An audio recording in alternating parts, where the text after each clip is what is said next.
नमस्कार दोस्तों, मैं अश्विनी गौतम कॉन्सेप्ट पर आपका स्वागत करता हूं। और आज मैं आपके लिए लेकर आया हूं दोस्तों एक बहुत ही इंपॉर्टेंट टॉपिक।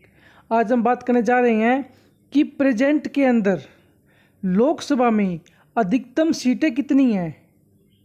इसको लेकर काफ़ी बच्चों में कन्फ्यूजन है, क्योंकि दोस्तों पहले जो संख्या थी वो थी 552, ठीक है। तो अब कितनी है इसी के बारे में बात करने जा रहे हैं। तो चलिए वीडियो स्टार्ट करते हैं। हमारा पॉइंट है वर्तमान में लोकसभा में कुल सीटों की संख्या। साथियों, सबसे पहले तो आप ये समझ लीजिए, देखिए जो भारत की संसद है उसके 3 अंग हैं। पहले राष्ट्रपति, दूसरे लोकसभा और तीसरी आपकी राज्यसभा। तो जो लोकसभा है उसको दोस्तों लोअर हाउस भी कहा जाता है या फिर हाउस ऑफ पीपल भी कहा जाता है, क्योंकि इसके अंदर जो एमपी बैठते हैं वो पूरे भारत का प्रतिनिधित्व करते हैं। अब देखिए दोस्तों, जनवरी 2020 से पहले जो लोकसभा की अधिकतम सीटों की संख्या थी वो थी 552, ठीक है जी। जिसमें से 530 सीटें राज्यों से थी, जैसे यूपी से 80, हरियाणा से 10, इस तरीके से मिलाकर कुल जो सीट थी राज्यों से वो 530 थी। और 20 सीटें यूटी से थी। जबकि दोस्तों ये जो 20 सीटें ना यूटी की, यूनियन टेरिटरी की, केंद्र शासित प्रदेश की, ये अधिकतम हैं। 20 सीटें जो हैं ये अधिकतम हैं। वर्तमान में 13 सीटें हैं, जिसमें से 7 दिल्ली की हैं, ठीक है जी। तो वर्तमान में ये 13 सीटें हैं, लेकिन अधिकतम 20 सीटें हैं यूटी की। 530 राज्यों की, 20 यूनियन टेरिटरीज की। और दोस्तों 2 सीट थी, वो थी एंग्लो इंडियंस की। किसकी? एंग्लो इंडियंस की, जिसको हिंदी में बोलते हैं आंग्ल भारतीय, ठीक है दोस्तों। अब ये आंग्ल भारतीय या एंग्लो इंडियंस कौन है, इसके बारे में हम जानते हैं। देखिए साथियों, एंग्लो इंडियंस वह व्यक्ति है जिसके पिता या दादा परदादा यूरोपीय मूल के हों, मतलब कि वो यूरोप के रहने वाले हों, और वह व्यक्ति भारत में जन्मा हो और वर्तमान में भी भारत में ही स्थायी तौर पर रह रहा हो। दोस्तों देखिए, अब मान लीजिए कोई एंग्लो इंडियंस है, इससे हम क्या समझेंगे कि भाई इस व्यक्ति के जो दादे परदादे थे वो यूरोप से आए थे, लाइक इंग्लैंड या फ्रांस। क्योंकि हमारे देश पर अंग्रेजों ने राज किया, तो इसका जो ज़्यादा संबंध है वो इंग्लैंड से है, ठीक है।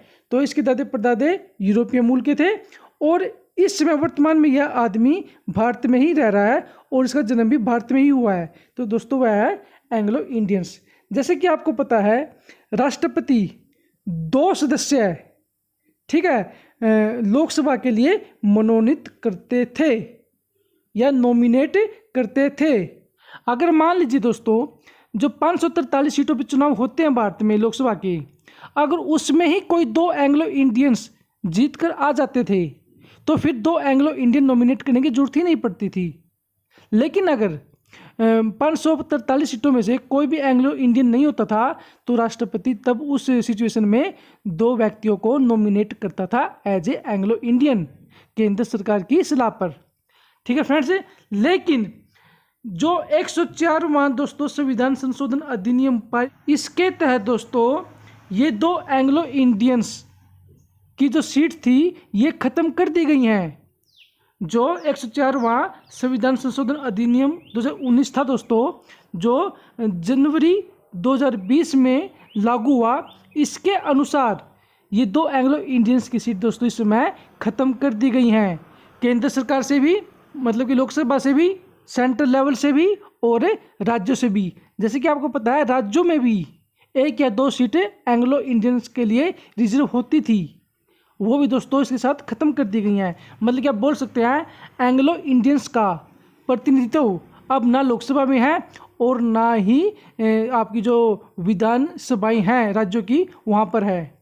हाँ, अगर कोई व्यक्ति, ठीक है, लोकसभा के चुनाव के दौरान या विधानसभा के चुनाव के दौरान जीत कर आ जाता है, वो एक अलग बात है।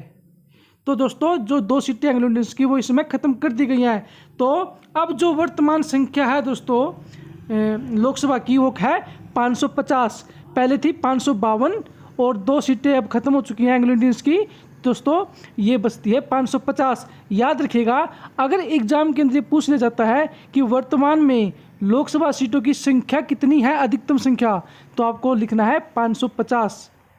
550 को टिक करना है दोस्तों, आपको ये बात ध्यान रखनी है, ठीक है। अगर आप 552 टिक करके आएंगे तो वो गलत होगा, जैसे कि मैं आपको सब कुछ एक्सप्लेन कर चुका हूँ। तो साथियों, इस प्रकार वर्तमान में कितनी संख्या है, 550 लोकसभा की सीटों की अधिकतम संख्या।